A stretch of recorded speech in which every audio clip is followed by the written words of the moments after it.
स्वागत है दोस्तों जेएस नोवेल वर्ल्ड में, जहां हर कहानी में छुपा एक रोमांच, हंसी के ठहाके और थोड़ी सी थ्रिल। तो तैयार हो जाइए, क्योंकि अब शुरू होने वाला है एक नया किस्सा जो आपको ले जाएगा हंसी और रोमांच से भरी इस दुनिया में। वीर ने तुरंत अपनी कूची उठाई और चित्रकला में खो गया। जल्द ही जब स्वर्गिक शिला समूह चित्र के बाहर एक और आकृति जोड़ी गई तो हरित मृगराज भी चित्र में दिखाई दिया। चित्र में भीड़ ने रास्ता दिया, सभी ने उसके प्रति सम्मानजनक व्यवहार दिखाया। चित्रण समाप्त करने के बाद वीर ने अनुभव सूचना भी देखी, कुल 55,000 अनुभव अंक। ध्यान रहे, अर्ध संत सम्राट सगर को केवल 40,000 से अधिक अनुभव अंक मिले थे। इसका मतलब है कि उसके सामने मौजूद युवक अर्ध संत के खिलाफ जबरदस्त दमनकारी शक्ति रखता है, यहाँ तक कि आसानी से जीत भी सकता है। समस्त लोकों में इस हद तक पहुंचने के लिए किसी को राक्षसों के बीच चरम अस्तित्व होना चाहिए। इसमें कोई आश्चर्य नहीं कि यह अनगिनत दिव्य वीरों और संत पुत्रों को सम्मान और परहेज दोनों दिखाता है। हरित मृगराज ने वीर पर एक नजर डाली और फिर स्वर्गिक शिला की ओर घूम गया। उसके पीछे चल रही संभ्रांत सेविकाएं सभी ठहर गईं। ये साधना बोध लोक की सेविकाएं थीं। स्वर्गिक शिला के बाहर बिजली और गड़गड़ाहट के बीच हरित मृगराज शिला के सामने पहुंचा और अपना नाम अंकित करने के लिए हाथ बढ़ाया। हरित मृगराज फिर से अपना नाम अंकित करने जा रहा है। 10 साल पहले वह सुनहरी आभा की 2 चमक थी, इस बार तो यह और भी भयानक होनी चाहिए। वह फिर से अपना नाम अंकित कर सकता है। एक संत के अधीन 1000 वर्षों के भीतर कोई भी फिर से अपना नाम अंकित कर सकता है। लोग बहुत बातें कर रहे थे, सभी उस हरित आकृति को उत्सुकता से घूर रहे थे। लेकिन उन्होंने देखा कि हरित मृगराज की हथेली में बिजली जमा हो रही थी, जो तेजी से चमक रही थी। बिजली के अनगिनत चांदी के तार आपस में गुथे हुए और चकाचौंध पैदा कर रहे थे। उसी समय स्वर्गिक शिला के शिखर पर एक सुनहरी आभा धीरे धीरे जमा हुई, जिसके बाद सुनहरी आभा चमकी, लगातार 2 बार चमकी। चमकने के बाद आभा शांत हो गई। लोग वास्तविकता में लौटे, आश्चर्यचकित और हैरान दोनों थे। उन्होंने सोचा था कि हरित मृगराज द्वारा फिर से नाम अंकित करने पर सुनहरी आभा की 3 चमक आ सकती है, आगे बढ़ सकती है और शायद वह चमकदार लाल रक्त अक्षर भी पैदा कर सकती है, लेकिन यह अभी भी सुनहरी आभा की 2 चमक ही थी। इस परिणाम को देखकर हरित मृगराज भी कुछ हैरान हुआ। उसकी भौहों पर हल्का सा सिकुड़न आया और फिर उसने कुछ सोचा। उसकी आंखों में राहत का एक निशान दिखा। ऐसा लगता है गुरु सही थे, स्वर्गिक शिला केवल शरीर और लोक की जांच कर सकती है, कला और साधना क्षेत्र को नहीं देख सकती। वास्तविक युद्ध अनुभव वगैरह की तो बात ही छोड़ दो, वरना परम प्रतिभा संग्राम में तुलना की कोई आवश्यकता नहीं होती। हर कोई यहां आकर खुद को सत्यापित और रैंक कर सकता था।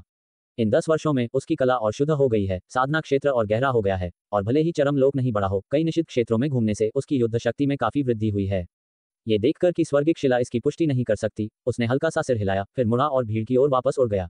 मेरे राजकुमार, कई सेविकाएं जल्दी से उसकी ओर दौड़ी, अपनी कोमल और नाजुक आवाजों में फुसफुसाते हुए बोलीं। हरित मृगराज का जन्म राजवंश के शाही परिवार में हुआ था। बचपन से ही वह शाही शक्ति में अरुचि रखता था, युद्ध कला की खेती के लिए समर्पित था, और एक पवित्र धाम में एक गुरु से दीक्षा लेने के बाद उसने एक राजकुमार का आरामदायक पद संभाला था।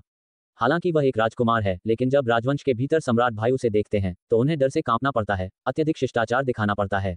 वह राज सिंहासन और हरम, अगर वह बैठना चाहे तो बैठता है, अगर वह प्रवेश करना चाहे तो प्रवेश करता है। हालांकि वह सम्राट नहीं है, लेकिन वह सम्राटों से ऊपर है। हरित मृगराज ने अपने आसपास की सेविकाओं पर ध्यान नहीं दिया। उसकी नजर पास के किशोर पर पड़ी। ये देखकर कि दूसरा पक्ष चित्रकला में व्यस्त था, उसके प्रदर्शन के प्रति पूरी तरह से उदासीन था और उसकी आंखों में शीतलता का हल्का निशान उभरा। एक रक्त अक्षर छोड़कर समस्त लोगों को दबाना उसे अपने से ऊपर खड़ा कोई पसंद नहीं है। लेकिन निस्संदेह किशोर का शरीर और लोग भी अत्यंत भयानक हैं। जाओ, चुनौती दो, मैं उसके साथ युद्ध करना चाहता हूँ, हरित मृगराज ने अपने बगल की एक महिला को निर्देश दिया। इस सेविका का व्यवहार सुंदर था और आदेश सुनकर विनम्रतापूर्वक सहमत हुई और फिर शालीनता से वीर के पास पहुंची। इस युवक, मेरे राजकुमार आपसे थोड़ी देर के लिए युद्ध करना चाहते हैं, कृपया हमें समायोजित करें, सेविका ने मुस्कुराते हुए कहा। वीर ने ऊपर देखे बिना चित्रकला जारी रखी और कहा, मैं व्यस्त हूँ। सेविका के चेहरे पर मुस्कान थोड़ी कठोर हुई। उसने फुसफुसाते हुए कहा, मेरे राजकुमार हरित मृगराज हैं, विश्व कल्याण पवित्र धाम के संत पुत्र हैं। युवक, कृपया कोई गलती न करें। पिछली विनम्रतापूर्ण आमंत्रण की तुलना में इन शब्दों में धमकी का संकेत था। वीर ने जवाब नहीं दिया। वीर के लिए स्याही पीस रही हरिता ने देखा कि वह चित्रकला पर केंद्रित है और विचलित नहीं हो सकता। उसने कहा, मेरे युवक व्यस्त हैं, तुम अब जा सकती हो। सेविका का चेहरा थोड़ा बदल गया। अगर वह हरित मृगराज द्वारा सौंपे गए काम को पूरा करने में विफल रही तो जब वह वापस लौटेगी तो उसका अंत अच्छा नहीं होगा। हरिता को बीच में बोलते देखकर उसका गोरा चेहरा ठंडा पड़ गया और उसने कहा, तुम क्या हो, एकमात्र 15 कोस क्षेत्र की सेविका? तुम्हें बोलने का कोई अधिकार नहीं है। नियमों की शक्ति से भरी एक डांट ने हरिता को अपनी पुतलियों को सिकुड़ने का एहसास कराया, क्योंकि परछाइयों की बाढ़ उसकी ओर दौड़ पड़ी, एक भयानक सनसनी, जैसे कि उसके फेफड़े समुद्र के एक बड़े आयतन से भरे हुए थे, दम घुटने के कगार पर। उसने महसूस किया जैसे उसकी चेतना फटने वाली है। डर और खौफ उसे अभिभूत कर रहा था, जैसे कि वह फटने वाली हो। हम्फ! अचानक एक ठंडी फुफकार सुनाई दी, जिसने हरिता के विचारों को वास्तविकता में वापस खींच लिया। उसके सामने की भ्रामक परछाइयां दूर हो गईं। हरिता ने भारी सांस ली, उसका चेहरा पीला पड़ गया और उसकी आंखों में डर दिखाई दिया जब उसने अपने सामने की सेविका को देखा। एक सेविका, तुम्हें धौंस दिखाने की हिम्मत किसने दी? वीर ने चित्रकला बंद कर दी। उसकी आंखें बर्फीली हो गईं जब उसने सेविका को देखा। उसकी निगाह में एक तेज धार थी और जब सेविका ने वीर की आंखें देखी तो उसने अचानक महसूस किया कि उसके सामने एक तेज रोशनी चमकी। उसे ऐसा महसूस हुआ जैसे उसके साधना विचारों को काटा जा रहा हो, उसकी पुतलियों और गले सहित सभी को काटा जा रहा हो। मौत की सनसनी से घिरकर उसने अपना मुंह थोड़ा खोला, चेहरा मौत जैसा पीला पड़ गया। उसकी आंखों में निराशा थी, जैसे वह मदद के लिए चिल्लाना चाहती हो, लेकिन उसका गला कटने के कारण वह कोई आवाज नहीं निकाल सकी। हे, एक सेवक को धमकाने में क्या कौशल है। इस क्षण एक कोमल और उदासीन आवाज आई, जैसे हरित मृगराज पास आया। वीर ने सेविका से अपनी नजर हटाई और हरित मृगराज पर एक नजर डाली, कहा, परेशानी मोल मत लो। जैसे ही उसकी नजर दूर हुई, सेविका को ऐसा लगा जैसे उसका काटा हुआ गला फिर से आवाज पैदा कर सकता है। दम घुटने के बाद घुटने का एहसास, उल्टी जैसी आवाज निकली और फिर उसका चेहरा बेहद भद्दा हो गया और वह होश में आ गई। केवल एक नजर से उसने खुद मौत के खतरे को महसूस किया। ये युवक कितना भयानक था। ओह, ये सुनकर हरित मृगराज ने एक मुस्कान दिखाई, फिर भी उसकी आंखें थोड़ी सिकुड़ गईं। तो तुम दिव्यांश हो, क्या तुम्हें लगता है कि क्योंकि तुम्हारा नाम सबसे ऊपर है, तुम समस्त लोगों को दबा सकते हो? अगर तुम्हें इतना आत्मविश्वास है तो मेरे साथ युद्ध क्यों नहीं करते? मुझे तुम्हारी ताकत तौलने दो। दोनों को बहस करते देखकर सभी दर्शक चौंक गए और दिलचस्पी से देखने लगे। क्या हरित मृगराज दिव्यांश से टकराने जा रहा है? वे वास्तव में यहाँ पहले ही लड़ना शुरू नहीं कर देंगे, है ना? ये दोनों ही समस्त लोगों के शीर्ष 3 में रैंक करने की उम्मीद रखते हैं। क्या ये निर्णायक युद्ध का पूर्वावलोकन नहीं है? हालांकि हरित मृगराज थोड़ा नासमझ है। दिव्यांश दुर्लभ रक्त अक्षर को ट्रिगर कर सकता है और वह केवल सुनहरी आभा की दूसरी चमक के चरण में है। अंतर बहुत बड़ा है। हालांकि रैंकिंग में अंतराल है, यह एक निरपेक्ष अंतराल नहीं है। स्वर्गिक शिला कौशल और साधना क्षेत्र को नहीं दिखाती है। हरित मृगराज 10 साल पहले सुनहरी आभा की दूसरी चमक के चरण में पहुंच गया था। उसके कौशल और साधना क्षेत्र अब और गहरे होने चाहिए। शायद हरित मृगराज दिव्य वीरों के बीच परम प्रतियोगिता शुरू होने से पहले दिव्यांश की ताकत का आकलन करने की कोशिश कर रहा है। भीड़ के बीच चर्चा की कई आवाजें उठीं। चंद्रहास, लिन वरिष्ठ और अन्य भी हैरान थे और अपने ध्यान को बढ़ते टकराव की ओर मोड़ दिया। उनकी आंखें उत्तेजना के साथ चमक रही थीं।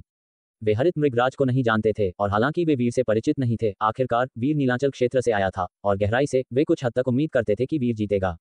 हरित मृगराज के शब्दों को सुनकर वीर की आंखों में शीतलता कम हो गई और उसने उदासीनता से जवाब दिया, मुझे मापना। तुम योग्य नहीं हो। हरित मृगराज खुद को हंसने से नहीं रोक सका। क्या तुम सच में मानते हो कि केवल इसलिए कि तुम्हारा नाम रक्त अक्षर में अंकित है, तुम ब्रह्मांड को नजरअंदाज कर सकते हो? चूंकि तुम मुझे अयोग्य मानते हो तो कोशिश क्यों नहीं करते? या तुम सिर्फ अच्छी बातें करते हो? वीर ने अपने दिल में रैंकिंग को बहुत गंभीरता से नहीं लिया, लेकिन दूसरे पक्ष को बार बार रक्त अक्षर का उल्लेख करते हुए सुनकर ईर्ष्या से बाहर वह बजाय हंसा और कहा, तुम खुद ही रक्त अक्षर अंकित क्यों नहीं कर देते? उन शब्दों के साथ हरित मृगराज का चेहरा अचानक कठोर हो गया, जैसे उसने एक मक्खी निगल ली हो। इसमें कोई आश्चर्य नहीं कि तुम निम्न लोक से आए हो। क्या तुम सच में सोचते हो कि स्वर्गिक शिला निरपेक्ष युद्ध शक्ति का प्रतिनिधित्व करती है? ये सिर्फ रक्त अक्षर है। मैं निश्चित रूप से 1000 वर्षों के भीतर फिर से अपना नाम अंकित करूंगा और इसे रक्त अक्षर में शीर्ष पर रखूंगा। हरित मृगराज ने गुस्से से लाल चेहरे के साथ कहा, जिससे भीड़ में हलचल मच गई। आखिरकार ये सार्वजनिक रूप से घोषित किया गया था। अगर वह इसे पूरा नहीं कर सका तो भविष्य में यह निश्चित रूप से उपहास का पात्र बन जाएगा। तो हम तब बात करेंगे जब तुम अपना खुद का रक्त अक्षर पीछे छोड़ सकते हो। वीर ने उस पर एक नजर डाली और फिर और ध्यान नहीं दिया। हरित मृगराज लगभग गुस्से से फूट पड़ा, उसका चेहरा लाल हो गया। उसने अपनी मुठ्ठियां कसकर भींच लीं। बहुत अच्छा, चलो देखते हैं कि यह रक्त अक्षर वास्तव में कितना सक्षम है। जैसे ही वीर चित्रकला फिर से शुरू करने वाला था, हरित मृगराज ने अचानक कार्य किया। एक हरित आभा वीर के कैनवास की ओर टकराए। वीर का उदासीन चेहरा तुरंत ठंडा पड़ गया। तुम मौत मांग रहे हो? वीर ने अपने विरोधी की ओर देखा, उसकी आंखों में तीक्ष्णता हरित आभा के पार भेदी। फिर उसने अचानक अपना हाथ उठाया और अपनी कूची घुमाई। स्याही साधना क्षेत्र की शक्ति को ले जा रही थी। अनादि साधना क्षेत्र। धमाका। साधना क्षेत्र एक पल में उभरा, अचानक नीचे दबा। हरित मृगराज तैयार था। उसने भी अपना साधना क्षेत्र उन्मुक्त किया, 100 साधना क्षेत्रों को प्रकट किया और एक निश्चित साधना क्षेत्र कला का अभ्यास भी किया। 100 साधना क्षेत्रों को एक विशेष साधना क्षेत्र में संघनित किया, जिसके भीतर ब्रह्मांड कई चमत्कारी दृश्यों में उभरा। सांसारिक साधना क्षेत्र खेती विधियां अत्यंत दुर्लभ हैं, केवल शीर्ष बलों के पास हैं, लेकिन चाहे वह किसी भी प्रकार की साधना क्षेत्र खेती विधि हो, वे सभी अनादि साधना क्षेत्र की तुलना में फीकी पड़ गईं। ये चरम लोक था। कोई अन्य साधना क्षेत्र खेती विधि इसकी केवल एक गरीब नकल थी। पलक झपकते ही हरित मृगराज का ब्रह्मांड साधना क्षेत्र टूट गया और एक विशाल शक्ति नीचे दब गई। एक भारी धम के साथ हरित मृगराज को अपना गला मीठा लगा, जैसे उसने खून थूक दिया हो। स्याही की वह एक बूंद 10,000 जिन्स जितनी भारी थी। अनादि साधना क्षेत्र द्वारा उस पर दबाव डाला गया था। वह पीछे हट गया। उसकी त्वचा जली हुई महसूस हुई, तेजी से फट रही थी। किसी को पता होना चाहिए, एक दुश्मन के साधना क्षेत्र के भीतर पकड़े जाना एक कटाई बोर्ड पर मछली की तरह था, कसाई की दया पर। हरित मृगराज के शरीर में हरित बाल फूट पड़े। उसके वस्त्र से चकाचौंध भरी हरित आभा निकल रही थी, स्पष्ट रूप से साधना क्षेत्र के खड्ग छाया नियम से रक्षा करने वाला एक खजाना वस्त्र। साथ ही उसके पीछे एक विशाल हरित मृग प्रेत उभरा, एक प्राचीन रक्तरेखा, अविश्वसनीय रूप से रहस्यमय। उसकी आंखें खुली और हरित आभा की 2 किरणें निकलीं। ये हरित आभा एक महान साधना की शक्ति की तरह थी, जिसमें साधना प्रवेश स्तर के करीब एक कौशल के समान हत्या की शक्ति थी, जिसका उद्देश्य वीर के साधना क्षेत्र पर था। हालांकि उसने अभी भी अनादि साधना क्षेत्र की भय को कम करके आंका। केवल एक कौशल के साथ साधना प्रवेश इसमें संघर्ष करने में पूरी तरह से असमर्थ था। मेरा हृदय आकाश से जुड़ा हुआ है। हरित मृगराज अचानक गरजा, उसका शरीर हरित नसों और दरारों से ढका हुआ था। उसकी त्वचा फट गई क्योंकि उसने कई चरमलोकों की शक्ति को उन्मुक्त कर दिया। साथ ही वह अपने संत पद के प्रारूप का भी उपयोग कर रहा था। यह अर्ध संत स्तर की शक्ति थी, अब पूरी तरह से वीर के साधना क्षेत्र को तोड़ने के लिए तैनात की गई, उत्तरजीविता का एक रास्ता बनाने के लिए। लेकिन वीर अडिग रहा, उसकी अभिव्यक्ति उदासीन थी, जैसे कि वहू पर बैठा एक दिव्य प्राणी हो। उसकी कुची पर स्याही की एक बूंद और साधना क्षेत्र की शक्ति अचानक तेज हो गई। धमाका, साधना क्षेत्र गिर गया। संत पद जिसने उसने कसम खाई थी कि वह आकाश तक पहुंचेगा, वह भी ढह गया। जमीन दरक गई, गर्जना के साथ हिल गई। हरित मृगराज अनादि साधना क्षेत्र द्वारा पूरी तरह से दबा दिया गया। स्याही की वह एक बूंद 10,000 पहाड़ों की तरह उसके सीने पर टिकी हुई थी, उसे जमीन पर दबा रही थी। राजकुमार, आसपास की सेविकाएं सभी सदमे में थीं, आपातकाल में चिल्ला रही थीं। साथ ही साधना क्षेत्र की शक्ति बढ़ गई, उन्हें भी दबा दिया, उन्हें अचल बना दिया। हरित मृगराज के पीछे का विशाल हरित मृगप्रेत भ्रम दूर हो गया और वह जमीन पर औंधा पड़ा था। उसका चेहरा भद्दा लग रहा था, उसके वस्त्र पर खजाना प्रकाशमंद हो गया, साधना क्षेत्र के नियमों से पूरी तरह से दबा हुआ था। प्रत्याशित भव्य युद्ध नहीं हुआ। दर्शकों ने देखा कि हरित मृगराज पलक झपकते ही दबा दिया गया, हिलने में असमर्थ, और सभी हैरान थे। फिर आश्चर्य से दृश्य को देखा। युवक शांति से बैठा था, बस अपनी कूची को स्याही उछालने के लिए उठा रहा था। स्याही की वह एक बूंद वास्तव में हरित मृगराज को दबाने में सफल रही। उसके सिर के ऊपर निलंबित स्याही की बूंद घूम रही थी, लेकिन हर कोई देख सकता था कि युवक ने अपनी शक्ति को इस बाह्य वस्तु में सघन किया था, जिसका उपयोग हरित मृगराज को दबाने के लिए कर रहा था। ये हरित मृगराज का ब्रह्मांड साधना क्षेत्र ये पलक झपकते ही टूट गया। क्या यह अनादि साधना क्षेत्र है, पौराणिक 8वां चरम लोक? हे भगवान, मैंने सुना है कि इसे संघनित करने के लिए 360 परतों के साधना क्षेत्र की खेती करनी पड़ती है और चरम लोक के संघनन के दौरान कुछ अन्य अंतर्दृष्टि की भी आवश्यकता होती है। ये बहुत बहुत मुश्किल है। परम प्रतिभा संग्राम में भाग लेने के लिए खेती के सिर्फ एक सदी से अधिक के साथ इतने कम समय में 360 परतों के साधना क्षेत्र को संघनित करना। स्वर्गिक शिला के चारों ओर इकट्ठा हुए लोग सभी सदमे में इस दृश्य को देख रहे थे। हालांकि बाहर अफवाहें व्याप्त थीं कि वीर के पास 8 चरम क्षमताएं हैं। अनादि साधना क्षेत्र उन्होंने केवल सुना था। चंद्रहास और नीलांचल क्षेत्र के लोगों को छोड़कर किसी ने भी इसे अपनी आंखों से नहीं देखा था। अब वीर को इसे प्रदर्शित करते हुए देखकर उन्होंने महसूस किया कि 8वां चरम लोक वास्तव में कितना भयानक था। केवल अपने साधना क्षेत्र की शक्ति से उसने हरित मृगराज को दबा दिया, और अगर वह अन्य चरम लोक शक्तियों का उपयोग करता तो वह केवल मजबूत होता। प्रक्षेपण शिला में अपने साधना क्षेत्र से कई अर्ध संतों को दबाना, यह 8वां चरम लोक की शक्ति है। भीड़ के बीच कुछ जिन्होंने प्रक्षेपण शिला को देखा था, उनकी आंखें गहरी रोशनी से चमक उठी, सदमे और उत्साह से भरी हुई थी, और उन्होंने यह विचार भी पोषण किया कि उन्हें इस जीवन काल में 8वां चरम लोक की खेती करनी चाहिए। जब तक वे एक बड़ी मात्रा में समय खर्च करते हैं, अपने जीवन काल में इसे हासिल करना असंभव नहीं था। भले ही साधना क्षेत्र की एक परत की खेती करने में 10 साल लगे, 3600 वर्षों में वे इसे खेती करने में सक्षम होने चाहिए। उन पुराने संतों को छोड़कर ये व्यक्ति शायद युवा पीढ़ी के बीच अजेय है। किसी ने फुसफुसाया, बहुत जल्द निष्कर्ष पर मत कूदो। कुछ ऐसे हैं जिन्होंने लंबे समय से हलचल नहीं की है और वे सभी इस युद्ध में भाग ले रहे हैं। उन्होंने निश्चित रूप से महान प्रगति की होगी। ये सही है, वे कुछ परम संत द्वार से हैं और वे खुद संतों के पुनर्जन्म हैं। उन कुछ का उल्लेख करने से दूसरों के भाव बहुत अधिक गंभीर हो गए। हालांकि हरित मृगराज भी परम संत द्वार से था और विश्व कल्याण पवित्र धाम एक परम संत का स्थान था। वह खुद एक संत का पुनर्जन्म नहीं लगता था, जो उसके अत्यंत उच्च उत्साह का कारण था। पुनर्जन्म संतों के अलावा उसने खुद को अजेय देखा, लेकिन इस क्षण वह वीर द्वारा एक पिछलग्गू तरीके से दबा दिया गया। उसकी आंखें लाल हो गईं। अगर तुम्हें खुद को मूर्ख बनाना पसंद है तो मुझे तुम्हारी इच्छा पूरी करने दो। हरित मृगराज को दबाने के बाद वीर ने बस वहां नहीं रुका, चूंकि उसे उकसाया गया था। हार के बाद उसे जाने देने का कोई कारण नहीं था। वह खड़ा हुआ और हरित मृगराज की ओर चल पड़ा। हरित मृगराज की आंखों में गुस्से और सदमे की अचानक चमक दिखाई दी। तुम क्या कर रहे हो? उसके दिल में एक शीतलता उठी। ये समस्त लोगों का युद्ध क्षेत्र था, जहां संत व्यक्तिगत रूप से नहीं आ सकते थे। अगर दूसरे पक्ष के वास्तव में उसके प्रति हत्या का इरादा था, भले ही बाद में उसके पंथ और पवित्र धाम उसके लिए बदला लें, अगर उसका गुरु उसके लिए कार्रवाई करता है तो ये सब बात की बात होगी। कम से कम इस क्षण वह पूरी तरह से बर्बाद हो गया था। लेकिन वह विश्वास नहीं कर सकता था कि वीर इतना पागल होगा, जीवन के लिए जीवन का व्यापार करेगा। वास्तव में वीर ने उसे मारने की योजना नहीं बनाई थी। एक अधीनस्थ के लिए जिसे आसानी से हराया जा सकता था, एक परम संत को उकसाने की कोई जरूरत नहीं थी। वह हरित मृगराज के सामने चला गया, घूम गया और सीधे उसकी पीठ पर बैठ गया। शरीर बुरा नहीं है, जिस गद्दे पर मैं बैठता हूं उससे अधिक आरामदायक, वीर ने कहा, और फिर हरिता और श्यामा को संबोधित किया। कूची, स्याही, कागज और कैनवास लाओ, मैं यही चित्र बनाऊंगा।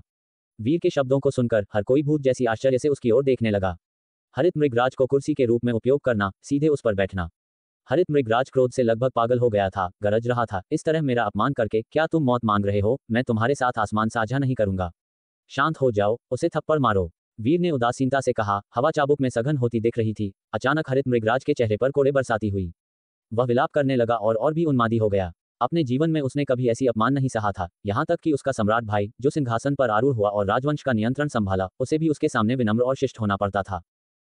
हरित मृगराज क्रोध से पागल हो गया था। इस तरह सार्वजनिक रूप से अपमानित किया जा रहा था। वह चाहता था कि वह अपनी त्वचा छील ले और अपना सिर जमीन में दफना दे। लेकिन जल्द ही वह होश में आया, अपनी भावनाओं को दबाने और नियंत्रित करने लगा। दांत भींचे हुए, आंखें लाल थीं, अपने आप से सोच रहा था, तुम मर गए, तुम निश्चित रूप से मर गए, आज के बाद मैं तुम्हें मार डालूंगा। उसका दिमाग ऐसी उन्मादी सोच से भरा हुआ था, लेकिन उसने अपनी अभिव्यक्ति को संयत किया, वीर से सख्त बात करना जारी नहीं रखा। दूसरा पक्ष उसे इस तरह अपमानित करने की हिम्मत करता था, कहीं ऐसा न हो कि यह एक हत्यारे इरादे को उकसाए, यह उसके लिए एक बड़ा नुकसान होगा। हरित मृगराज के चुप होने के बाद पास के लोग युवक को हरित मृगराज की पीठ पर बैठे हुए देख रहे थे, उनकी निगाह बदल गई। ऐसा निर्दयी चरित्र, हरित मृगराज को स्टूल के रूप में उपयोग करना, क्या ये रक्ताक्षर छोड़ने में सक्षम ताकत थी? 8वां चरम लोक, यह इतना जबरदस्त है, यहाँ तक कि हरित मृगराज जैसा अर्धसंत भी कोई मुकाबला नहीं है। 10 साल बीत चुके हैं, हरित मृगराज एक अर्धसंत बन गया है, लेकिन आसानी से दबा दिया गया, ये बस बहुत भयानक है। यह अपमान एक मौत की दुश्मनी का अग्रदूत है। एक बार जब ये दोनों संत बन जाएंगे, तो संभावना है कि एक महान युद्ध छिड़ जाएगा। हालांकि संतों को मारना मुश्किल है, हर दिन युद्ध छिड़ सकते हैं। कई हैरान थे, ऐसे असाधारण राक्षस वास्तव में अपने कार्यों में अनियंत्रित थे। अगर यह कोई और होता, तो उन्होंने हरित मृगराज के पंथ और उस परम संत पर विचार किया होता और उसे इस तरह अपमानित करने की हिम्मत नहीं की होती। चंद्रहास ने एक पल के लिए चुपचाप देखा, फिर सोचा, भविष्य में इस आदमी से दूर रहना बेहतर है। पहले बौद्ध पंथ में संत उत्तराधिकारी पर कदम रखने की हिम्मत करना, और अब विभिन्न लोगों के प्रतिभाओं की उपस्थिति में हरित मृगराज पर बैठना, एक परम संत के सीधे शिष्य के रूप में ऐसा साहसी कार्य। लिन वरिष्ठ ने चुपचाप देखा और दूर देखा, हल्की आह भरी। उसे लगा कि वह इस युवक से और दूर जा रहा है। लीनाक्षी ने वीर को शांति से बैठे हुए देखा, उकसावे से अप्रभावित अपनी चित्रकला जारी रखते हुए। उसका उसे समझाने का कोई इरादा नहीं था, हालांकि वह हरित मृगराज के पीछे के पवित्र धाम के बारे में चिंतित थी। ये दूसरा पक्ष था जिसने पहले उकसाया था। अगर उनके पंथ का मतलब तर्क करना था, तो उन्हें हरित मृगराज को सबक सिखाना चाहिए था। हालांकि ये याद करते हुए कि वह खड्ग साधु पवित्र धाम में सार्वजनिक रूप से पराजित हुई थी, उसके विचार शांत हो गए। दुनिया के मामलों में वास्तव में मजबूत कितने हैं जो वास्तव में तर्क करते हैं? अगर कोई हमेशा तर्क चाहता था, लगातार झटके का सामना करता था, तो वे शिखर पर कैसे पहुंच सकते थे? उसने अचानक कुछ अरुचि महसूस की और हल्की आह भरी, अपनी आवाज वीर को प्रेषित करते हुए। हरित मृगराज के पीछे विश्व कल्याण पवित्र धाम का समर्थन है। उसका गुरु उसके लिए बदला ले सकता है, तुम्हें सावधान रहना चाहिए। वीर ने अपनी चित्रकला में विराम लिया और उसकी ओर देखा, उसकी आंखों में छिपी चिंता को देखकर। वीर हंसा और जवाब दिया, ठीक है, मौत के डर में नहीं रह सकते, दास्ता के साथ अपमान स्वीकार करना। कुछ लोग, भले ही आप उन्हें तर्क से समझाएं, उनकी अंतर्निहित हत्या की उत्कंठा और रिजेंटमेंट कोई रिहाई नहीं पाएगा, और भी भयंकर हो जाएगा। लीनाक्षी चुप हो गई और हल्का सा सिर हिलाया। चिंता मत करो, ऐसे मामलों के लिए थोड़ा भी चिंता करना बर्बाद है। वीर मुस्कुराया, वह नहीं चाहता था कि वह उसके बारे में चिंता करे। उस ऊर्जा को समझ और खेती पर खर्च करना बेहतर है। जीवन में सांसारिक धूल से कौन बच सकता है? पहाड़ धूल से नहीं बचते। ऊंचे पहाड़ कभी धूल से नहीं बचते, तभी वे ऊंचे बनते हैं। वीर के सांत्वना भरे शब्दों को सुनकर लीनाक्षी के चेहरे पर धीरे धीरे एक मुस्कान आई और उसने अपना सिर हिलाया। वीर हरित मृगराज की पीठ पर बैठा रहा और अपनी चित्रकला पर ध्यान केंद्रित किया। उसका कलात्मक पथ अनुभव तेजी से सुधर रहा था, साथ ही उसने अपने नीचे हरित मृगराज को फिर से स्क्रॉल में चित्रित किया। हालांकि दूसरे चित्र से अनुभव कम हो गया, यह अभी भी 40,000 से अधिक था। लेकिन इस दूसरे चित्र में हरित मृगराज अब भीड़ से नहीं बच रहा था और न ही आश्चर्य का विषय था, बल्कि रेंगते हुए चित्रित किया गया था, पूरी तरह से बिखरा हुआ। जब वीर शांति से चित्रित कर रहा था, भीड़ के बीच फुसफुसाहट फैल गई, लेकिन वीर की ओर डाली गई निगाहें बहुत अधिक सावधानी ले गईं। वीर की बात करते समय उनकी आवाजें अवचेतन रूप से कम हो गईं। महाराज, आप काफी देर से बैठे हैं, है ना? हरित मृगराज केवल आपसे युद्ध करना चाहता था, उसे इस हद तक अपमानित क्यों करें? जैसे ही वीर ने अपना दूसरा चित्र समाप्त किया, पूर्ण अनुभव के करीब भीड़ से कई ऊंचे आंकड़े उभरे और उसकी ओर बढ़े। सबसे आगे एक आदमी था जिसकी भौहें तलवारों की तरह तेज थीं और एक गर्वित रुख था, उसकी आंखें ठंडी थीं। वह अब अपने चेहरे पर अक्सर रहने वाले अकेले भाव को थोड़ा नरम कर रहा था, वीर पर भौहें चढ़ा रहा था। वीर ने हल्का सा ऊपर देखा और पूछा, तुम कौन हो? विश्व कल्याण पवित्र धाम का अभय। युवक ने झुकाव किया, लेकिन उसका भाव ठंडा था। क्या तुम तर्क करने आए हो? वीर ने पूछा। अभय ने ठंडी आवाज में जवाब दिया, सब कुछ तर्क के बारे में है। वीर हल्का सा मुस्कुराया और कहा, वह मेरे साथ युद्ध के लिए चुनौती देने आया, मैंने मना कर दिया और उसने सीधे मुझ पर हमला किया। इस व्यवहार का मतलब क्या है? अभय क्षण भर के लिए चौंक गया, उसका चेहरा हल्का सा बदल गया। हरित मृगराज को दूसरों को चुनौती देना पसंद है, कोई दुर्भावना इरादा नहीं था। वीर ने जारी रखा, मैंने पूछा कि इस व्यवहार का मतलब क्या है? अभय चुप हो गया। वीर को फिर से अपनी पलकें उठाने में बहुत आलस था और कहा, अगर तुम उसकी तरह समाप्त नहीं होना चाहते, तो मुझे परेशान मत करो। तर्क, हम्फ। कुछ लोग तर्क करने का दावा करते हैं, लेकिन सच्चाई में वे केवल तभी ऐसा करते हैं जब वे शक्तिहीन होते हैं। हरित मृगराज परम संत द्वार के अधीन एक शिष्य है। तुम हमारे साथ इस तरह व्यवहार करते हो, क्या तुम विश्व कल्याण पवित्र धाम को बिल्कुल नहीं मानते? चुपचाप के बाद अभय ने एक गहरी सांस ली और बोला। वीर जानता था कि दूसरे पक्ष ने पाखंड के उस मुखौटे को फाड़ दिया था। उसने हल्का सा व्यंग्य किया और इस तरह के व्यक्ति के साथ और शब्द बर्बाद करने की परवाह नहीं की। घुटने टेको, उसने तेजी से बोला। जैसे ही उसका साधना क्षेत्र अचानक विस्तारित हुआ, एक गरजती हुई आवाज के साथ 3 पुरुषों पर दबाव डाला। अभय का चेहरा अचानक बदल गया, खतरे और गुस्से में चिल्ला रहा था, तुम्हारी हिम्मत कैसे हुई? चाहे एक को डराना हो या कई को, वीर ने स्वाभाविक रूप से हिम्मत की। ऐसा नहीं था कि वह जानबूझकर अहंकारी हो रहा था, लेकिन कुछ लोग, भले ही आप उनके साथ शिष्टाचार से व्यवहार करें, फिर भी वार करेंगे अगर वे कुछ ऐसा देखते हैं जो उन्हें पसंद नहीं है। पहले शिष्टाचार, फिर सैनिक, सैनिक मौत लाते हैं। धड़ाम धड़ाम धड़ाम, 3 दबी हुई गुर्राहट गूंज उठी, जमीन दरक गई, और अभय सहित 3 संत उत्तराधिकारी जमीन पर पड़े थे, हिलने में असमर्थ। हम विश्व कल्याण पवित्र धाम से संबंधित हैं। उनके बगल का एक और संत, गुस्से से लाल चेहरा लिए, बोलना शुरू किया। इससे पहले कि वह समाप्त कर पाता, अचानक खड्ग ऊर्जा बाहर निकली, उसके मुंह को छेदा और उसकी जीभ को टुकड़ों में काट दिया। वीर ने अपना सिर घुमाए बिना जारी रखा, अपने मामलों पर ध्यान दे रहा था। 3 और व्यक्तियों को वीर द्वारा दबाए जाते देखकर दूर की भीड़ जानती थी कि परम प्रतिभा संग्राम के दौरान बड़ी मुसीबतें होंगी। विश्व कल्याण पवित्र धाम का चेहरा फर्श पर झाड़ू लगाया जाएगा और वे निश्चित रूप से बदला लेने के तरीके खोजेंगे। सही या गलत, किसी को परवाह नहीं थी, चेहरा खोना खून से धोया जाना चाहिए। स्वर्गिक शिला पर अपना नाम छोड़ना, विश्व कल्याण परम संत के सीधे शिष्यों को दबाना, यह आदमी बस पागल है। मैं राजवंश के शाही परिवार को लात मारने और उनकी राजकुमारी का अपहरण करने की हिम्मत करता हूं, लेकिन ऐसा इसलिए है क्योंकि मेरा समर्थन एक पवित्र धाम, एक संत है। उसके पीछे कौन है? मैंने सुना है कि चोर साधु के उसके साथ करीबी संबंध हैं। चोर साधु, उसका क्या मूल्य है विश्व कल्याण पवित्र धाम के सामने, जब तक कि अन्य परम संत हस्तक्षेप न करें? ये सिर्फ युवा पीढ़ी का युद्ध है, परम संत व्यक्तिगत रूप से शामिल नहीं हो सकते हैं। वर्षों पहले उस नागवंश संत उत्तराधिकारी ने विश्व कल्याण पवित्र धाम के एक संत उत्तराधिकारी को भी मार डाला था, लेकिन उनके गुरुओं में से किसी ने हलचल नहीं की। उस हरित मृगराज ने पहले उकसाया, मेरी राय में उसे वही मिला जिसके वह योग्य था। मैंने सोचा था कि मैं काफी बेशर्म था, लेकिन मैंने कभी उम्मीद नहीं की थी कि मुझे कोई मुझसे भी ज्यादा बेशर्म देखने को मिलेगा। कई लोगों ने आपस में फुसफुसाया। वीर ने अपना तीसरा चित्र समाप्त किया और उसका अनुभव मूल्य आखिरकार पूरा हो गया। आगे कलात्मक पथ हृदय लोक को समझने से वह सांसारिक को पार कर सकता था और 10वें चरण संत प्रवेश तक पहुंच सकता था। वीर ने चित्रकला जारी नहीं रखी, बल्कि अपनी कलम और स्क्रॉल को स्वर्ग और पृथ्वी अंतरिक्ष में पैक कर दिया और फिर आलस्य से तनाव किया। आसपास की फुसफुसाहट उसके कानों में बह गई, लेकिन वीर ने बस सिर हिलाया। इस जीवन में अगर कोई शांति से जीना चाहता है तो केवल 2 रास्ते हैं, पहला मजबूत बनना है और दूसरा झुकना सीखना है। क्या आप अब वीर के संत प्रवेश और आगे के परम प्रतिभा संग्राम के बारे में जानना चाहेंगे? वीर ने अपने नीचे खड़े हरित मृगराज को देखा, हल्का सा मुस्कुराया और कहा, आने वाले दिनों में तुम मेरा साथ दोगे। हरित मृगराज हक्का बक्का रह गया, उसका भाव अचानक बदल गया। तुम क्या करने की योजना बना रहे हो? वीर ने उसकी अनदेखी की और लीनाक्षी की ओर मुड़ा, बोला, मैं कुछ भटकना चाहता हूं, तुम अपनी साधना लगन से जारी रखना और आशा है कि हम फिर मिलेंगे। लीनाक्षी ने सिर हिलाया, धीमे से फुसफुसाई, अपना ख्याल रखना। वीर ने लिन वरिष्ठ और अन्य शिष्यों की ओर देखा। उसे फणीश्वर के शिष्य अपने परिवार जैसे प्रिय लगते थे। उसने मानसिक रूप से संदेश दिया, मैं कुछ भटकूंगा, हमारा मार्ग यहीं अलग होता है। लिन वरिष्ठ और बाकी सभी के चेहरे भाव भंगिमाओं से भरे थे। वीर के प्रदर्शन ने उन्हें चौंका दिया था, पर अब उन्होंने संकुल धाम को उकसा दिया था, यहाँ तक कि उनके गुरु भी अब उन्हें नहीं बचा सकते थे। परिचितों को विदाई देते हुए वीर ने अपनी तलवार नीलहिम को वापस अपनी कलाई पर रखा, फिर शक्ति का एक ज्वार उमड़ा और रश्मि को साथ ले लिया। उसी समय उसने बैठे हुए हरित मृगराज से कहा, अगर तुम यहाँ अपमानित नहीं होना चाहते तो चलो, मेरे नेतृत्व का पालन करो। हरित मृगराज शर्म से लाल हो गया। क्या वीर उसे सवारी समझ रहा था? वह एक दैवी प्रतिभा था, मनुष्य जाति का सदस्य। पर वीर के शब्दों ने उसे उद्वेलित कर दिया। उसे डर नहीं था कि वीर उसे किसी दूर स्थान पर ले जाकर मार देगा। आखिरकार यदि उसे कुछ होता, चाहे वीर दोषी हो या नहीं, इल्जाम उसी पर आता। अनगिनत निगाहें देख रही थीं, वीर बच नहीं सकता था। गंभीर चेहरे के साथ वह वीर को अपनी पीठ पर लादकर वीर के मानसिक निर्देशों से स्वर्गिक शिला के पास इकट्ठी भीड़ को छोड़कर दूर आकाश की ओर उड़ गया। स्वर्गिक शिला के पास से निकलने के बाद वीर ने हरित मृगराज को आगे बढ़ने का सहज आदेश दिया।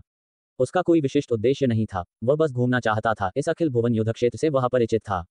कई लोगों ने हरित मृगराज को वीर को ले जाते हुए देखा, वे अचंभित थे। प्रतिद्वंद्वी पूरी तरह से वीर के नियंत्रण में था। पहले एक ड्रैगन द्वारा खींची गई रथ पर सवार होकर अद्वितीय रूप से कुलीन आया था, पर अब एक पराजित अनुयायी में सिमटकर एक सवारी के रूप में सेवा करते हुए दूर ले जाया जा रहा था। यह घटना जल्द ही दूर दूर तक फैल गई, यहाँ तक कि संकुल धाम तक भी पहुंची। जैसे ही यह खबर चारों ओर फैली, वीर और हरित मृगराज एक अकेले शिखर पर पहुंचे। यहाँ वे आराम करने के लिए रुके। ये स्थान स्वर्गिक शिला से बहुत दूर था। दूसरों द्वारा पीछा करने के प्रयासों को वीर ने अनजाने में वापस लहराए गए खड्ग ऊर्जा से रोक दिया और उन्होंने आगे पीछा करने की हिम्मत नहीं की। कला साधना। हरित मृगराज के ऊपर बैठा वीर के विचार कला साधना की ओर चले गए। केवल मनोदशा ही बाकी थी। उसका मन उसकी चेतना के सागर में स्थित नाद ध्वनि रक्त घंटी पर वापस लौटा। उसने पहले महसूस किया था कि रक्त घंटी अभी भी गूंज सकती है। उस पल उसके विचारों ने उसे हल्के से छुआ और तुरंत घंटी फिर से बज उठी। साधनालय की झनकारें कंपन करने लगीं। इस साधनालय ने वीर के विचारों को खींचा, जिससे अनगिनत आध्यात्मिक ज्योति के एकत्र होने जैसा एक ज्वार आया और आसपास के स्वर्ग और पृथ्वी की साधनालय भी उसके पास जमा हो गई। रश्मि साधनालय को महसूस नहीं कर सकती थी और उसने केवल वीर के शरीर को सूक्ष्म और उत्कृष्ट होते हुए महसूस किया, मानो एक अमर जो किसी भी पल बादलों में आरोहण कर सकता हो। इस बीच वीर के नीचे का हरित मृगराज इसे गहराई से महसूस कर रहा था। उसकी आंखें अचानक चौड़ी हो गईं। क्या यह अचानक अंतर्दृष्टि का क्षण था? बस बैठे रहने से प्रतिद्वंद्वी को अंतर्दृष्टि मिल गई। वह कुछ चकित था, अविश्वास में, लेकिन वीर के चारों ओर जमा हो रही साधनालय वास्तव में वास्तविक थी। उसे अचानक गुस्सा आया, यहाँ तक कि वह ये भी सोचने लगा कि क्या यह इसलिए था क्योंकि उसने प्रतिद्वंद्वी को अपनी पीठ पर धोया था कि प्रतिद्वंद्वी के विचार बदल गए, जिससे यह अंतर्दृष्टि मिली। वीर ने अपने विचारों के ज्वार को महसूस किया और तुरंत अवसर का लाभ उठाया, अपने विचारों को कला साधना की अंतर्दृष्टियों पर केंद्रित किया। उसके मन में कई कला साधना तकनीकों की यादें उभरी, जिसमें सहज रूप से बनाई गई पेंटिंग भी शामिल थी। इसमें जान टैन के साथ कई महीनों की पिछली चर्चाएं, अभी अभी स्वर्गिक शिला के सामने खींची गई पेंटिंग और खड्ग साधु पवित्र धाम के भीतर दैवी प्रतिभा मानचित्र शामिल थे। वीर की आत्मा शांत हो गई, उसने आंखें बंद कर लीं और विचार किया। बहुत देर बाद वीर ने अपनी आंखें फिर से खोली, आसपास की साधनालय धीरे धीरे फीकी पड़ गई, एकत्रित आध्यात्मिक ज्योति भी गायब हो गई। वीर ने कला साधना की गहरी समझ हासिल की, लेकिन ऐसा लगा कि वह अभी भी साधना हृदय लोक तक नहीं पहुंच पाया था। नाद ध्वनि रक्त घंटी द्वारा लाई गई अंतर्दृष्टि एक प्राकृतिक अंतर्दृष्टि से थोड़ी कमतर थी, लेकिन फिर भी इन विचारों ने वीर को गहराई से प्रबुद्ध किया। चित्रकला केवल ब्रश, स्याही, कागज और दावात के बारे में नहीं है, केवल बाहरी रूप और आकर्षण के बारे में नहीं है। त्वचा और हड्डियों के नीचे की आत्मा को चित्रित करना मुश्किल है। पहले उसने केवल हड्डियों को चित्रित करने का स्तर हासिल किया था, अभी तक वास्तव में आत्मा को नहीं छुआ था। वीर ने धीरे से सांस छोड़ी, अपने विचारों को थकते हुए महसूस किया, उसने अपनी आत्मा को शांत करने के लिए अपनी भौहों की मालिश की। उसके ऊपर अनगिनत तारे चमक रहे थे, चमकदार और अत्यंत सुंदर। वीर का मन तुरंत शांत हो गया। उसने विशाल तारों वाले आकाश की ओर देखा, ब्रह्मांड के विशाल विस्तार को महसूस किया। यह अखिल भुवन युद्ध क्षेत्र 33 लोकों के ऊपर स्थित था, जो अखिल भुवन तारों के बहुत करीब था। दूर से इन तारों पर धब्बेदार गड्ढों को देखना संभव लग रहा था। कितना सुंदर दृश्य, वीर ने खुद से बुदबुदाया। अचानक उसके मन में एक पहचान की एक झलक कौंधी, आध्यात्मिक ज्योति का एक पलक झपकते ही गुजर गया। आध्यात्मिक ज्योति के इस विचार का कला साधना से कोई लेना देना नहीं था, नहीं इसका हाल की अंतर्दृष्टि से कोई लेना देना था, लेकिन यह वीर को अचानक शक्ति नाड़ियों के मामले के बारे में सोचते हुए हुआ।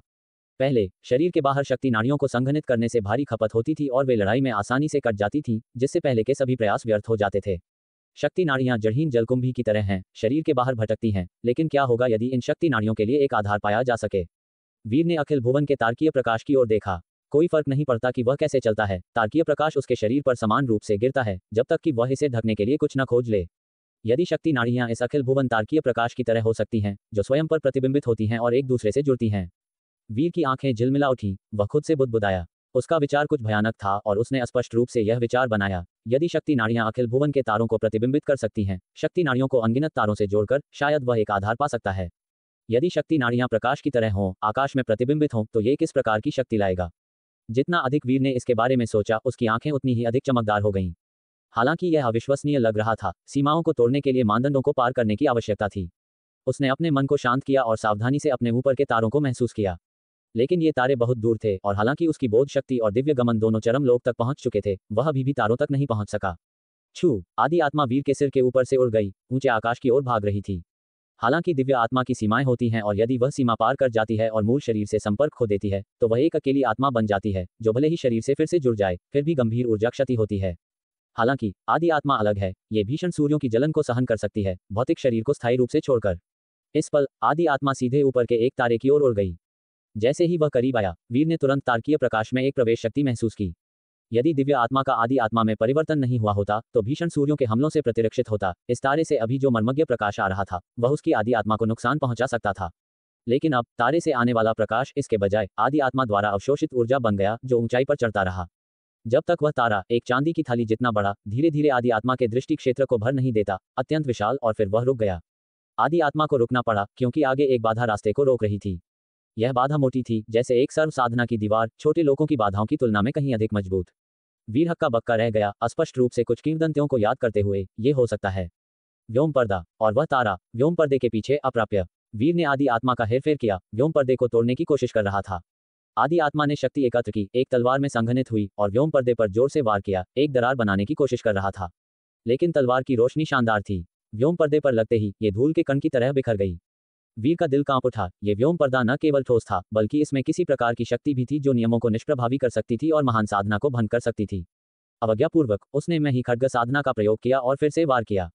एक धमाके के साथ व्योम पर्दा थोड़ा सा कांपता हुआ प्रतीत हुआ, लेकिन खड्ग ऊर्जा अभी भी प्रकाश के धुएं की तरह गायब हो गई, जिससे कोई नुकसान नहीं हुआ। वीर का दिल दृढ़ हो गया और वह हल्के से कड़वाहट से मुस्कुराया। यह उसका सबसे मजबूत हमला था, फिर भी यह व्योम पर्दे को कोई नुकसान नहीं पहुंचा सका। ऐसा लगता है, क्या ये विचार सिर्फ मेरा भ्रम था? वीर की आंखें झिलमिला उठी, उसकी आदि आत्मा व्योम पर्दे के पास खड़ी थी, उस तारे को घूर रही थी, लेकिन वह केवल उसकी रूपरेखा ही देख सकता था, कुछ भी महसूस करने में असमर्थ था। सारी धारणा व्योम पर्दे द्वारा अवरुद्ध थी। वीर ने एक पल के लिए ध्यान केंद्रित किया, फिर अचानक प्रेरित महसूस किया, यदि आदि आत्मा इसे स्पर्श नहीं कर सकती है, लेकिन इसका प्रकाश नीचे चमकने में सक्षम है, तो इसका मतलब है कि कुछ चीजें हैं जिन्हें व्योम पर्दा भी रोक नहीं सकता है। वीर की आंखें अचानक चमकदार हो गईं और उसने अपनी आदि आत्मा को वापस बुलाया। उसकी आंखें तब एक शानदार चांदी की रोशनी बिखेर रही थीं। अमृतत्व रूपांतरण। वीर ने अमृतत्व रूपांतरण के माध्यम से स्वर्ग और पृथ्वी के साथ एकीकृत होने की योजना बनाई ताकि उन अनगिनत तारों को महसूस किया जा सके।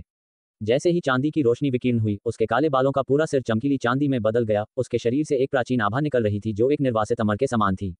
चांदी की लंटें फहराईं, स्वर्ग और पृथ्वी की शक्ति उसके शरीर में एकत्र हुई, मानो समय का क्षरण न हो।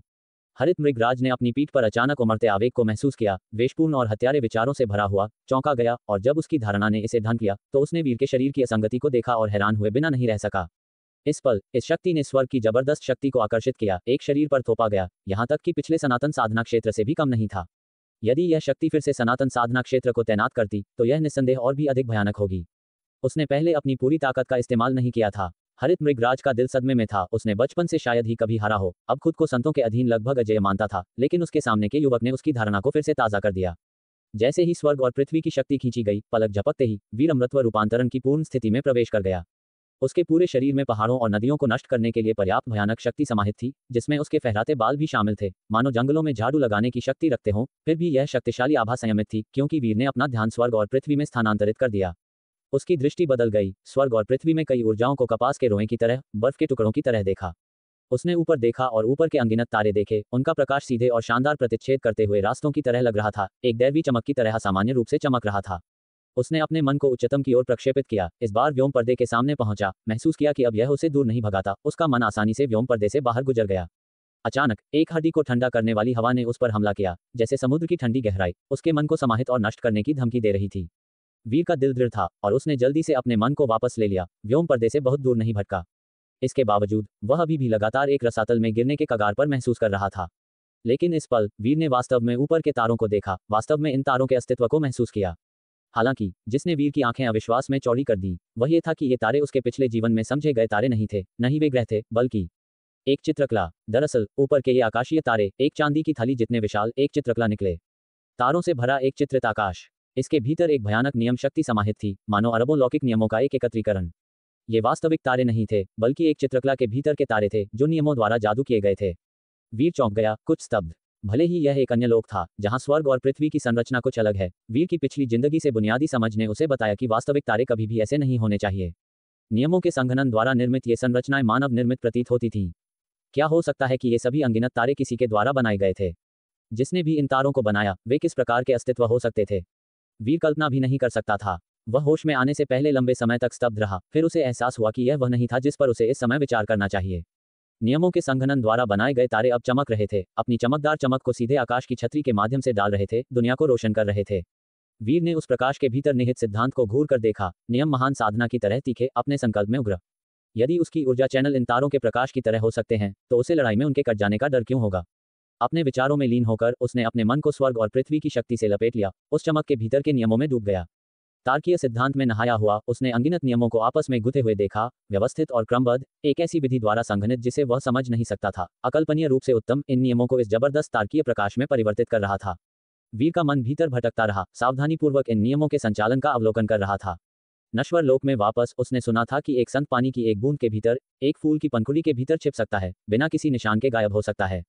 अब वीर गहराई से संबंध बना सकता था, यहाँ तक कि तार्कीय प्रकाश की एक किरण के भीतर भी हजारों नियम समाहित थे। उसने उन चकरा देने वाले जटिल नियमों को घूर कर देखा, भीतर डूब गया, समझने पर गहन ध्यान केंद्रित किया। समय चुपचाप फिसलता हुआ प्रतीत हुआ, एक लंबा लंबा समय। हरित मृगराज कांप उठा, ऐसा महसूस हुआ मानो उसकी पीठ पर वीर की आभा एक प्राचीन दैवी पर्वत की तरह थी, जो उस पर दबाव डाल रही थी, जिससे वह एक इंच भी हिलने की हिम्मत नहीं कर रहा था।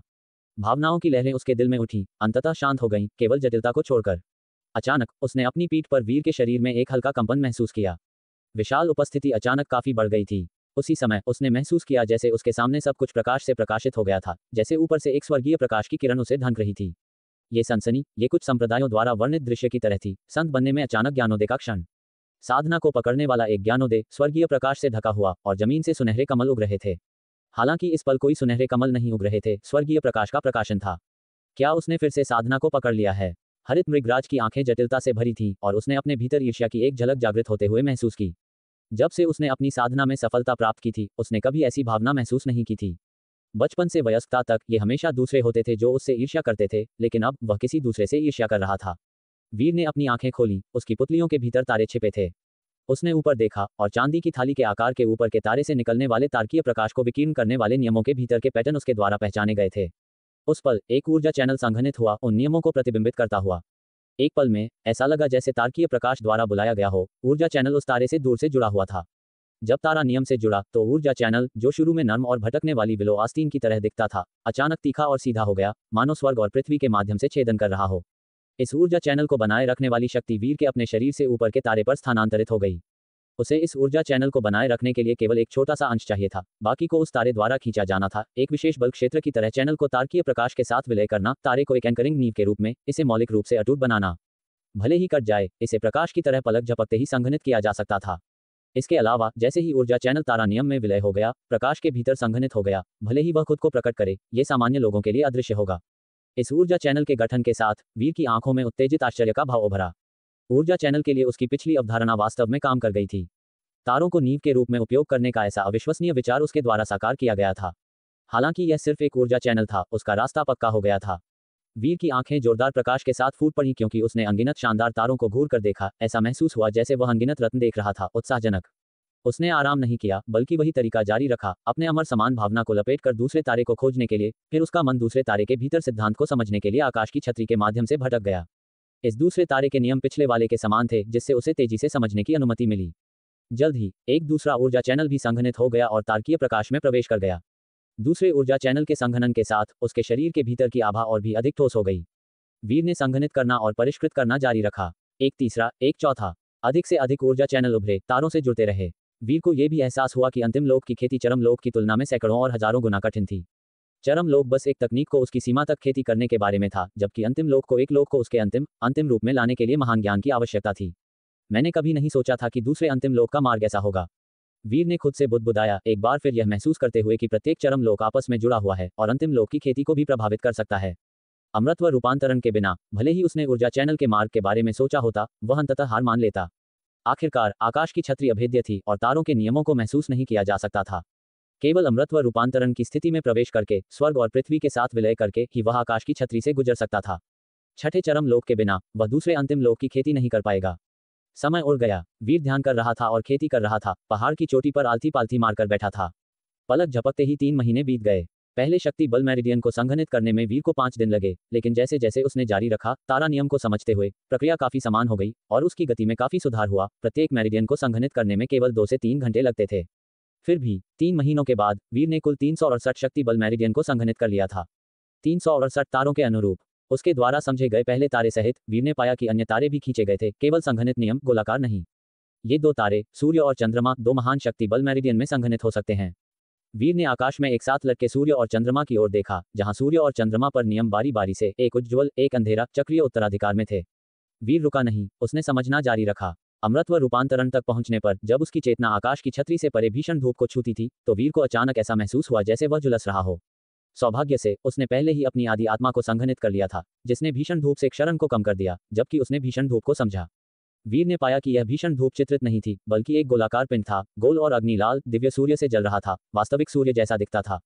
हालांकि इसमें अभी भी घने नियम और उस पर सर्वोच्च अग्नि साधना थी, जो उसके द्वारा पहले देखे गए चीगुआंग की तुलना में कहीं अधिक जटिल थी। वीर ने छतरी के खिलाफ दबाव डाला, पूरी लगन से समझ में उतर रहा था। आधा महीना पलक झपकते ही बीत गया और वीर ने दिव्य सूर्य के नियमों के भीतर के पैटर्न को पकड़ लिया। उसने अपने शरीर के भीतर एक विशाल शक्ति बल मेरिडियन को संघनित किया और इसे दिव्य सूर्य के प्रकाश के साथ विलय कर दिया। हालांकि विलय होने पर इस शक्ति बल मेरिडियन को तुरंत एक विशाल शक्ति ने मारा और पलक झपकते ही ढह गया। वीर हक्का बक्का रह गया, फिर थोड़ा स्तब्ध। ढहने का कारण यह था कि मेरिडियन पर्याप्त बड़ा नहीं था। उसने तुरंत दूसरों की तुलना में 100 गुना बड़ा एक मेरिडियन को संघनित किया और इसे फिर से दिव्य सूर्य के नियमों में विलय कर दिया। इस बार बस मुश्किल से सह रहा था।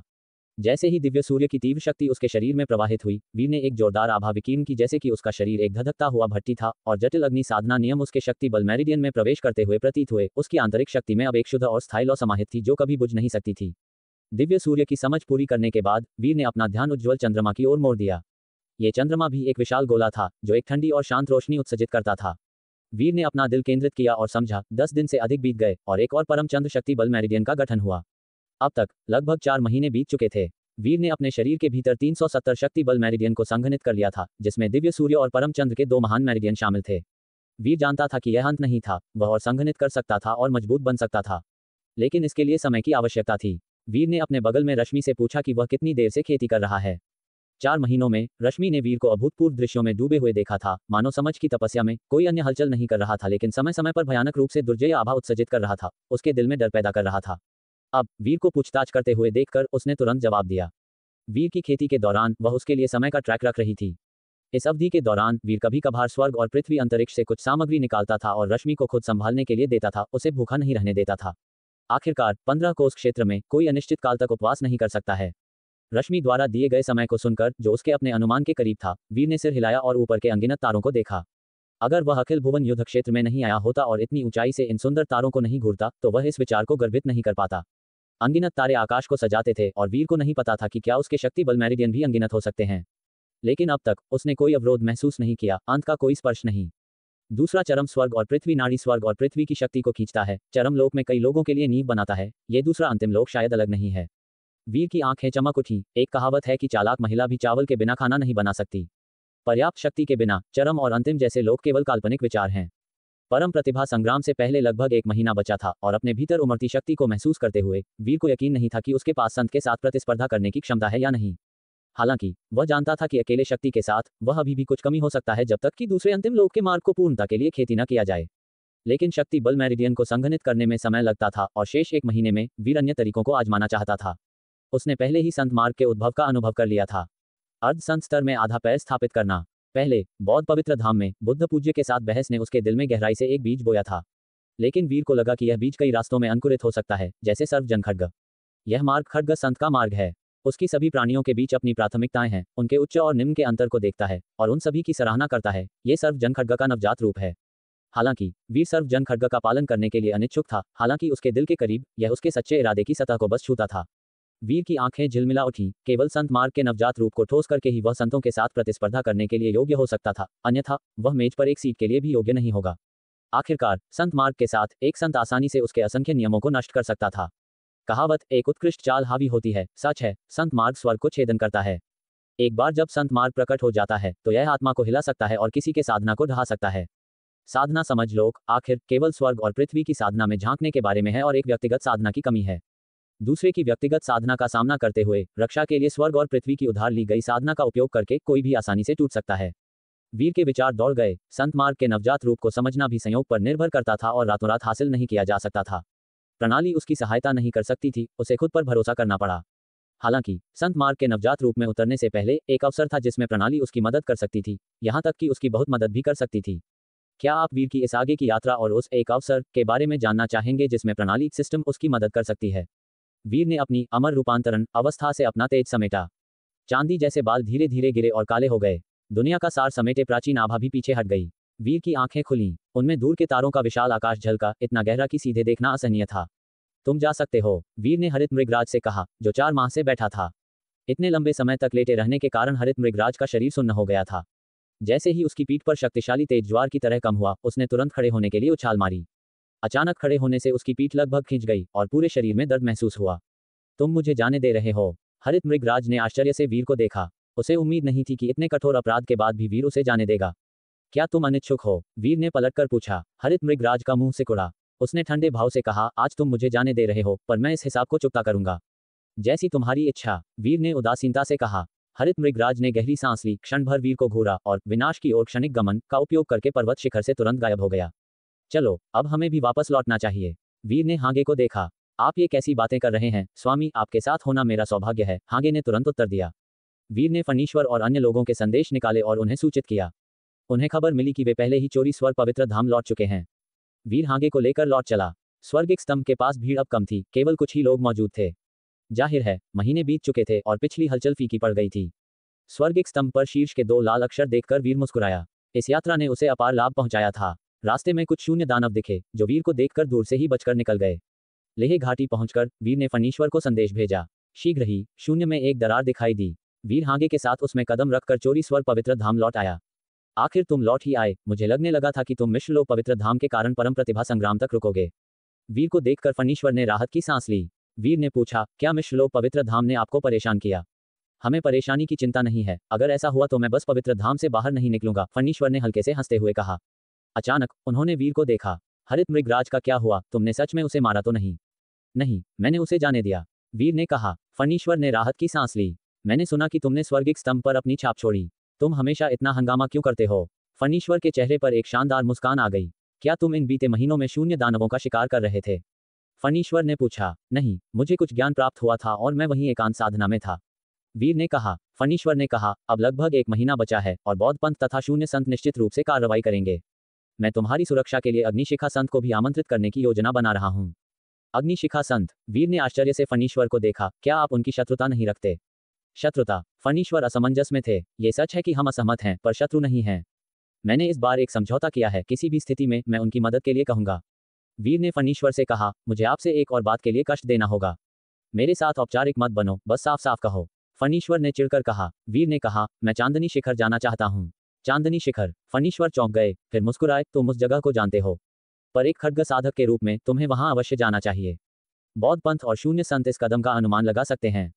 मैं अग्निशिखा संत से बात करके उन्हें हमारे साथ चलने के लिए कहूंगा। फणीश्वर ने वीर से कहा। वीर ने सिर हिलाया। फणीश्वर चले गए और जल्द ही अग्निशिखा संत के साथ लौटे। सर्वलोक में नाम याद किया गया, लाल रंग में रक्त अक्षर, वास्तव में असाधारण। अग्निशिखा संत ने वीर को देखकर मुस्कुराते हुए कहा, आप बहुत अधिक प्रशंसा कर रही हैं, वरिष्ठ। वीर ने विनम्रता से सिर झुकाया। अग्निशिखा संत हंसी और बोली, मैंने सुना है कि तुम चांदनी शिखर को समझना चाहते हो। केवल 1 महीना बचा है, मुझे डर है कि समय पर्याप्त नहीं है।